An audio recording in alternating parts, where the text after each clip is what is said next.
Hello, guys. This is Will here. Welcome back to our Res Roots podcast. Just give you a little description of our Res Roots podcast of why we do this. And our podcast is about Indigenous people and their lives as they have experienced them. We talk about aspects of diverse Indigenous groups that live on the continent that are mostly forgotten. We seek to show real life to people who don't often see Indigenous people outside of living in the igloo or the teepee. We interview Alaska Native people, Native Americans, and First Nations people of Canada. We hope to bring education with our Indigenous word of the podcast and shine light on myths in the mainstream of dominant culture believe about Native people. And of course, we love to laugh. So we love to share jokes and humor. Native humor is probably the best humor out there. But yeah, I got a guest here. What is your name? My name is Daniel Esplin. Daniel? Phone number is... No, I'm kidding. Yeah, chart number. Chart number, CIB number. Yeah. Yeah, so, well, where are you from? And just give us tell us a little bit about yourself. Yeah, so I work full-time at Indian Bible College, primarily as the recruiter. So I'd like to travel around and recruit for the college. I visit high schools, churches, all over. I mean, I was up in Seattle area. I got to visit your res too, Will, in Idaho.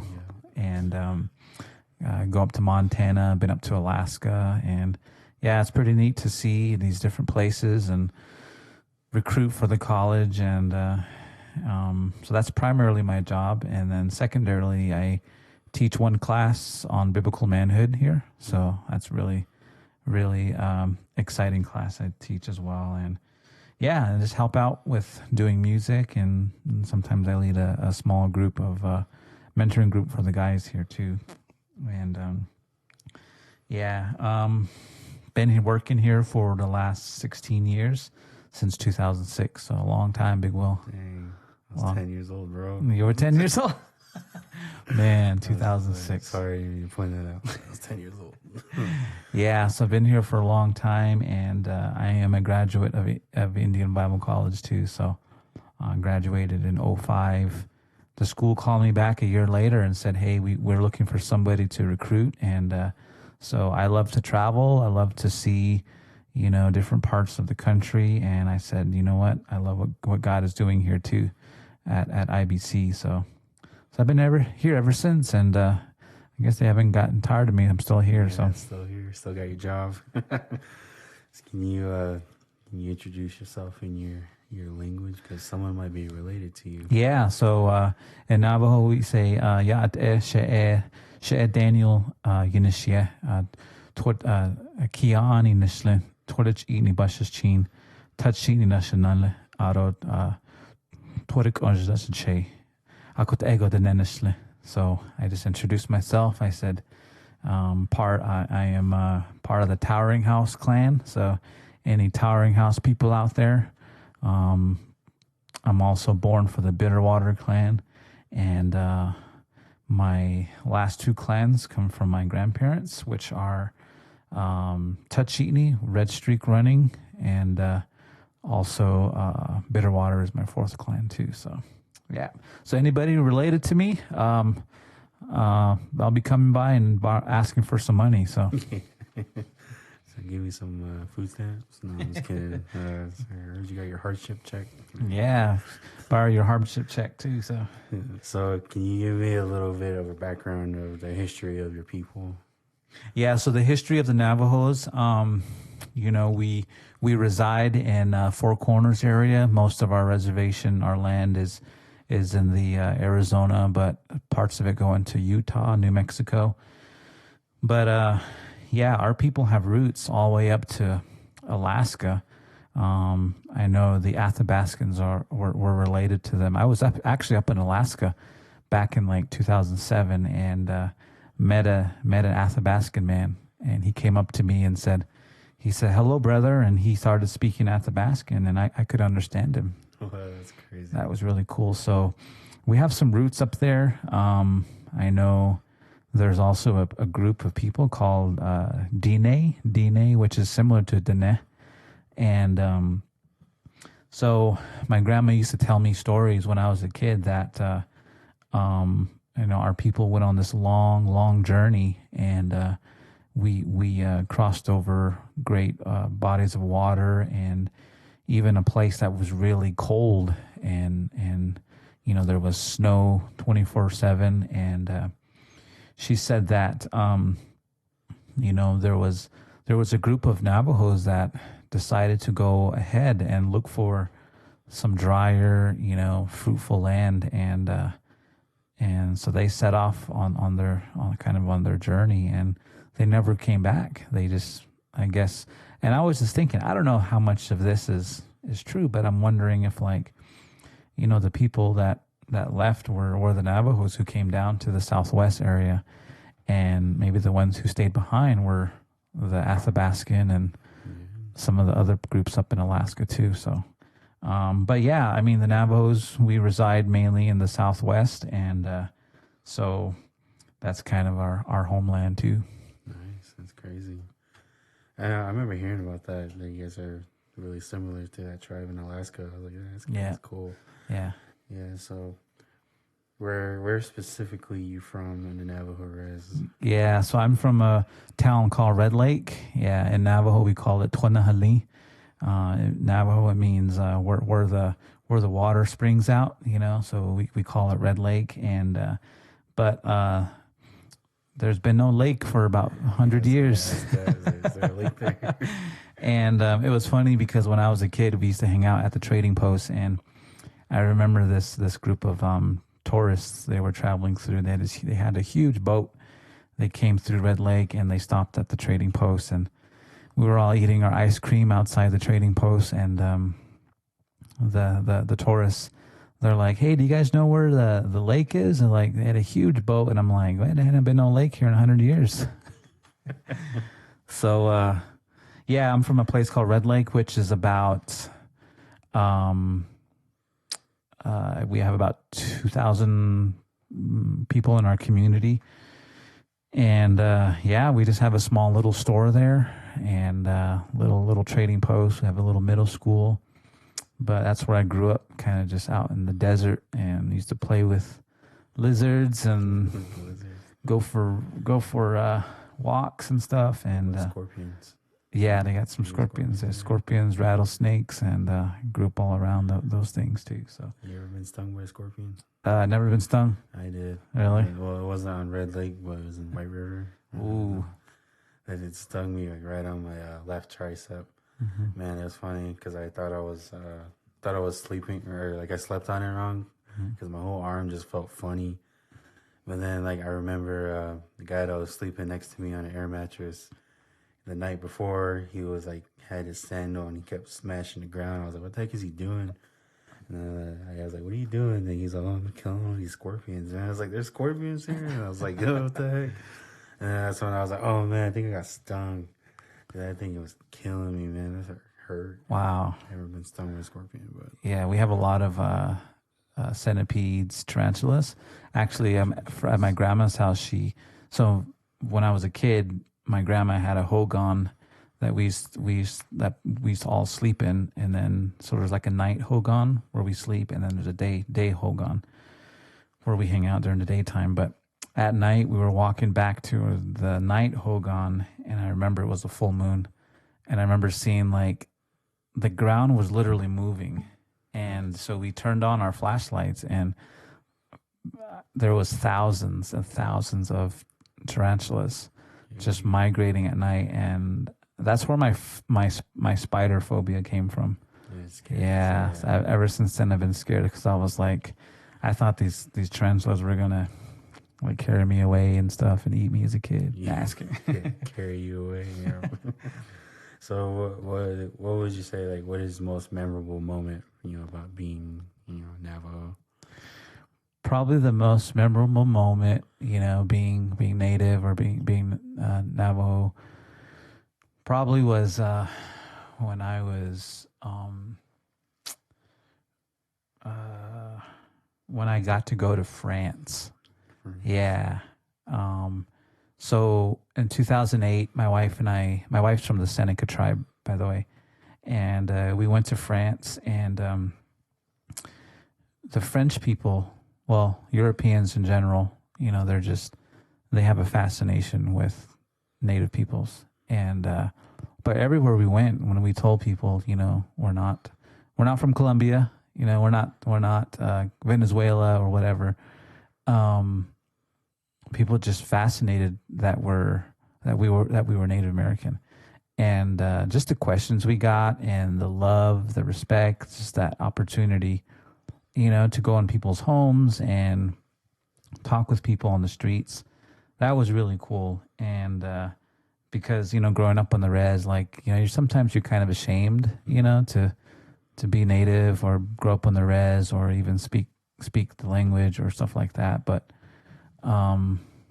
yeah, I think that was probably the most memorable time, because I guess it just showed me, what God, has created me for a reason, and I don't have to be ashamed. I don't have to be, that God can use my background, my culture, and all that stuff too.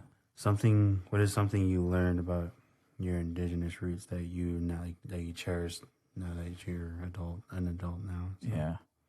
I think probably a lot of what my mom taught us when we were kids. I have two brothers, one younger, one older, and she always told us to go out and see the world. I always cherish the moments that our mom used to tell us, just work hard, take care of your family, just to be a man who really just respects other people too. And she would always tell us to work hard and continue to just to work for, I guess, don't set any limits to our lives. And so we've all done that. I have a younger brother who's in the military, and he's a great role model to me. And he's been in the military almost 20 years now. And I have an older brother too who takes care of his family, and has a good job, and and I think that all goes back to my mom. She never gave up when things got hard and tough and difficult. And but there's a word that my mom says to us. In Navajo we say "tota achkata." It means no crying, no crying about it. So no matter how hard it is, my mom would always say "tota achkata." Don't cry about it. Just keep going, and keep finding a way, a solution to fix it or to move forward. And so today I still cherish those times when she spoke to us and told us what's what. Yeah. Yeah, it's cool because for me, I'd say I remember one day my dad he asked me, he's like, "Hey, you want to go to town with me?" I was like, "Yeah, sure, I want to go to town." Everyone everyone on the res, when they get a chance to go to town, they're all in for it. Yeah, let's go to town. So going to town, and as we were making our way to town, my dad was like, he talked about his just frustrations with some people that he's working with, and then he told me, he's like, yeah, and I told him how I felt about, because usually I would always think about what other people think of me, I'll be insecure. And then I remember my dad, when he was saying, he's like, you really should stop that, because it takes too much energy for you to think about what they're thinking of you. Yeah. He's like, you can't really please everyone in this world. He's like, just be yourself. And that was blew my mind, because I was because that's my problem, is I always think of what people think of me. But that's where I remembering where my identity is, and which is in Christ, so yeah. I think that's one thing I really cherish, because I think I was 18, maybe 17 when my dad told me that, because I think at the time I was kind of struggling a lot with my insecurities. So. Yeah, I think another thing that I learned that I really cherish today is, obviously fry bread. Fry Yeah, bread's fry big. bread. I learned how to make fry bread. And I'm big. I have to tell you, Will, that I have I make some of the amazing fry bread. So, in fact, Oh, yeah, in fact, my mom, she tried it and she's like, "Man, this is pretty good." She's like, "I think I have to retire." So. oh, you want to talk about your fry bread contest here? Yeah, actually, I was in the fry bread contest here at Indian Bible College for the last couple of years, and last year I came in third place. Was it third place or fourth It was place? fourth. Fourth place. Oh, okay. And Michael beat you. Yeah, and but I was calling for a recount because the winner, the girl who won, her husband was a judge, so I think that was tainted. Yeah, it's rigged. It was rigged. But I do make some good fry bread, and I've had a few NTs out there that said, "Man, this is some good stuff." So yeah.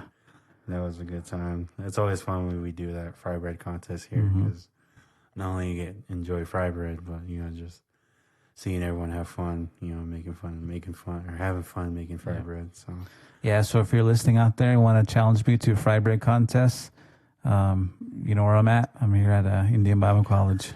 And now this is a question that is not on what I was going to ask you, but as for you, because you do recruit students, and you see the students that you recruited that are coming here, and you see the growth taking place.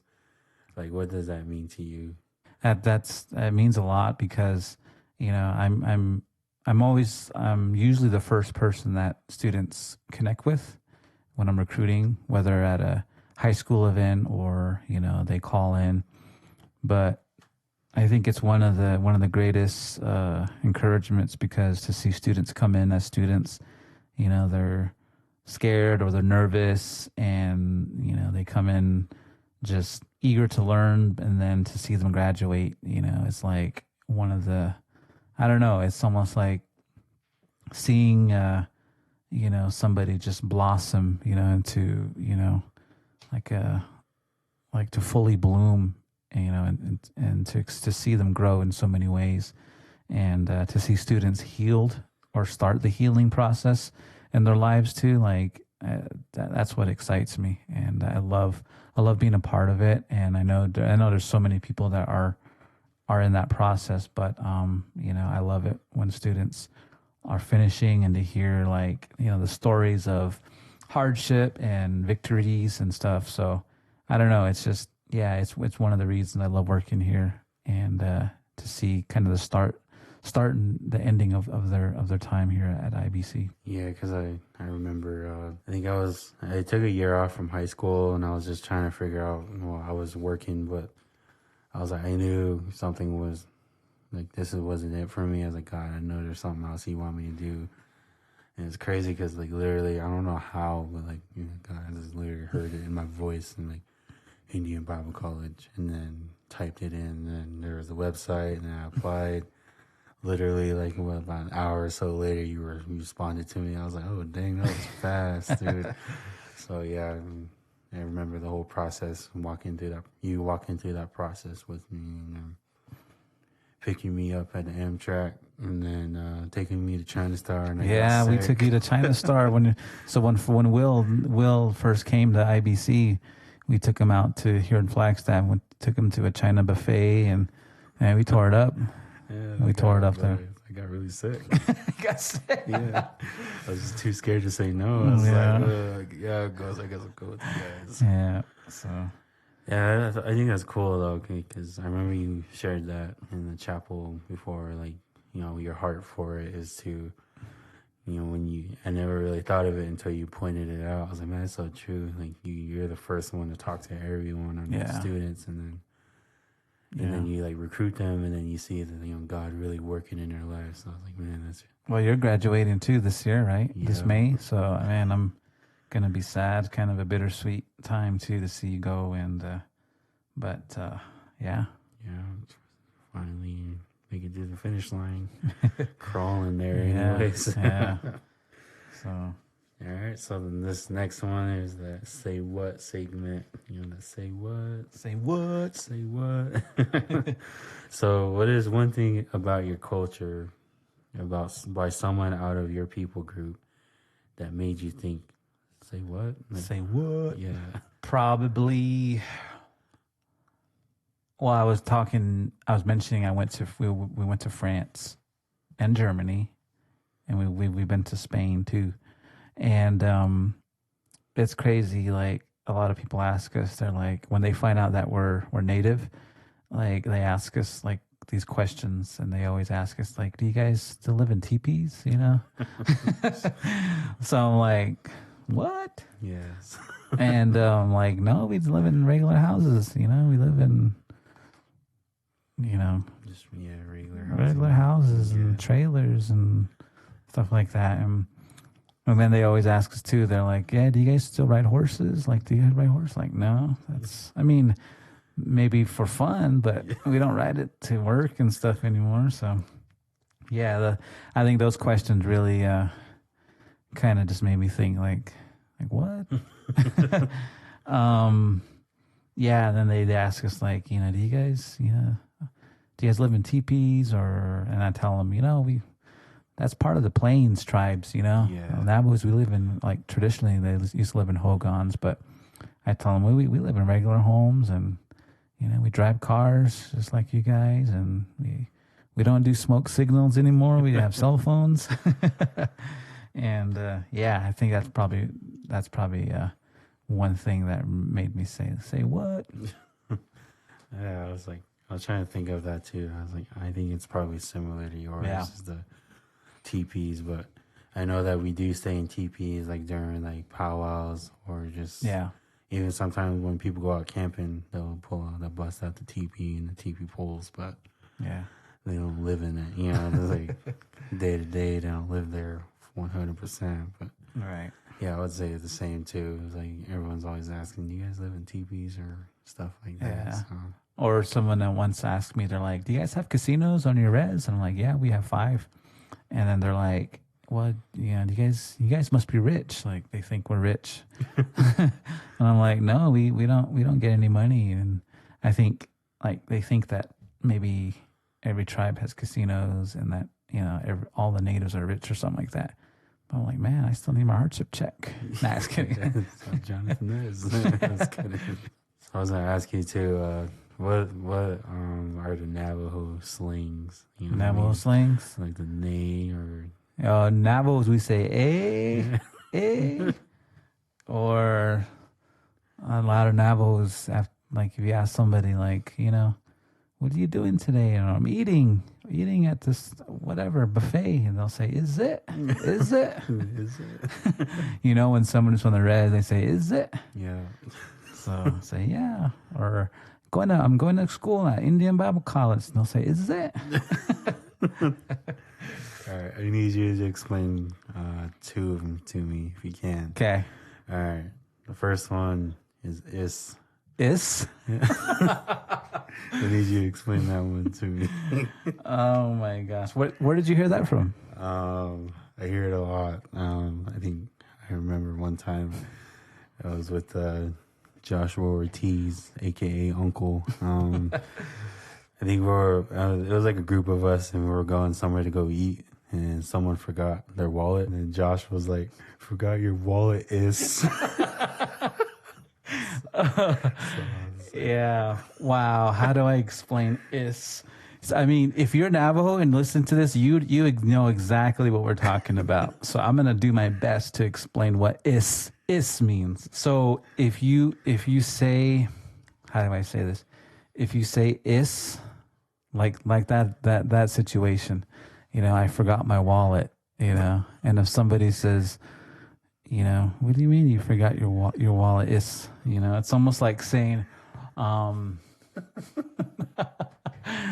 it's like saying, it's almost like you're questioning. Oh, okay. Yeah. So if I say forgot your wallet is, it's like It's almost like it's like I'm calling you out, like you're making it up. You're making like you're lying. Yeah, it's like you're lying. Yeah, it's like, oh, you're just lying. You're just a little liar.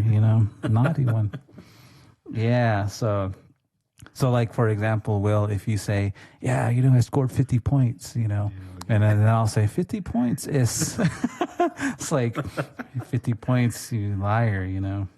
Okay. Yeah, Okay. Yeah. That makes more sense. Yeah, because I remember Josh. Like you said it real res too. He was like, "God, your wallet is." And I was like, "Oh." Yeah. Actually, yeah. It's basically calling you out as a liar. Saying you're lying. Yeah. No. Yeah. The second one, I feel like I know it, but maybe you can tell a story or something behind it. Is Yad Allah. Oh. Yeah, it's personal now. Yeah, Yad Allah. Yeah, Yad Allah is basically an expression of like, you're just frustrated, like you're frustrated, you're just annoyed, you're just angry, or I don't know, like if a little kid, spills a milk or something, or is not listening, you would say, Ya Allah, like I'm frustrated with you, or so, yeah. So like, if somebody, like if you're playing basketball with a bunch of guys and somebody shoots the ball and misses it, and you can say, Ya Allah, because you're like, man, I'm frustrated. I missed a shot, or yeah. So I remember driving around here in town and came up to a stop sign, and I wasn't paying attention to the car in front of me, but I looked at their license plate, and it says Yad Allah 1. Yad Allah 1 on there. So if you're listening out there, Yad Allah 1 license plate, we were parked behind you. So it's funny because my wife is Seneca, and her language is totally different. Yeah. But one of the few Navajo words she knows is Yad Allah. So... Wait, is it really a Navajo word, or is it? It's a Navajo word. Oh, okay. Yeah, Yad Allah. Allah. I thought it was just the same. No, it's a Navajo word. It comes from Navajo. That's crazy. Yad Allah, come on. Well, Yad Allah. Yeah. Yeah, because I remember hearing some Navajo elders in the church set, and Yeah. it's like, Yeah. I'll straighten up. Yeah. Start acting right after that. So like if you go to a food stand and you go up there and they're like, oh, we're out of food, you can say Yad Allah.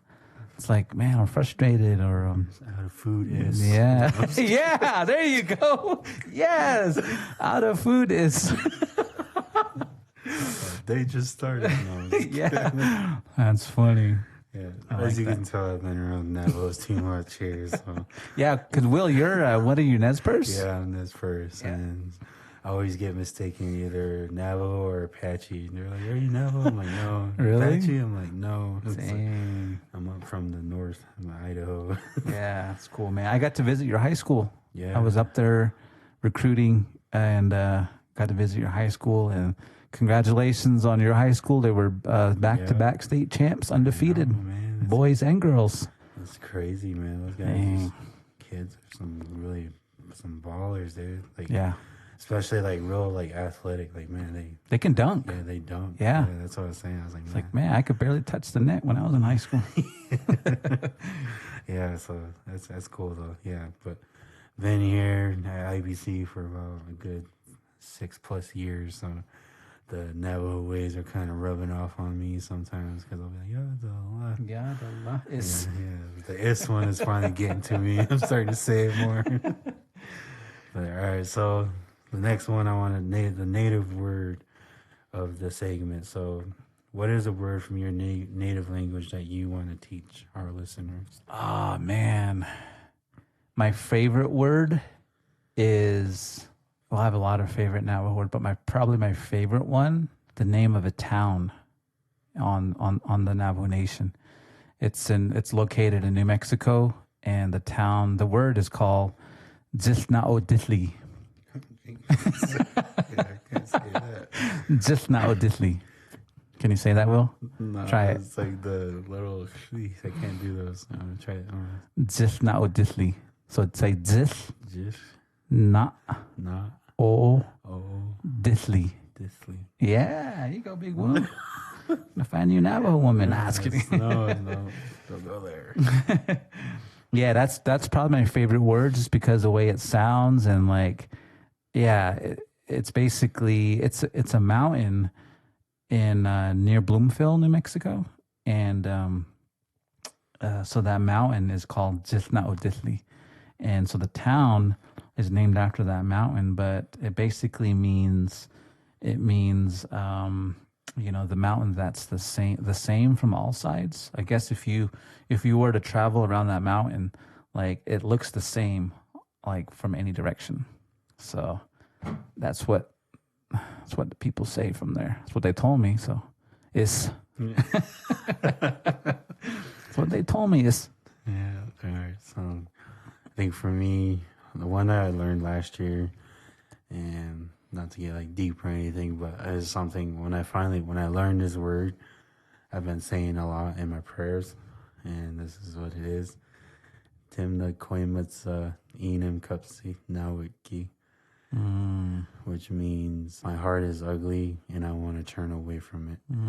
So like repentance, Yeah. So that's something I always pray. Like I always pray that like, man, my heart's ugly. Sometimes I need to confess and then I need to repent. So Yeah. I learned that word last year, and man, it just stuck with me ever since. So Yeah. It's one of my favorite words to say. That's awesome. Especially it's really long, so it makes it sound like really cool.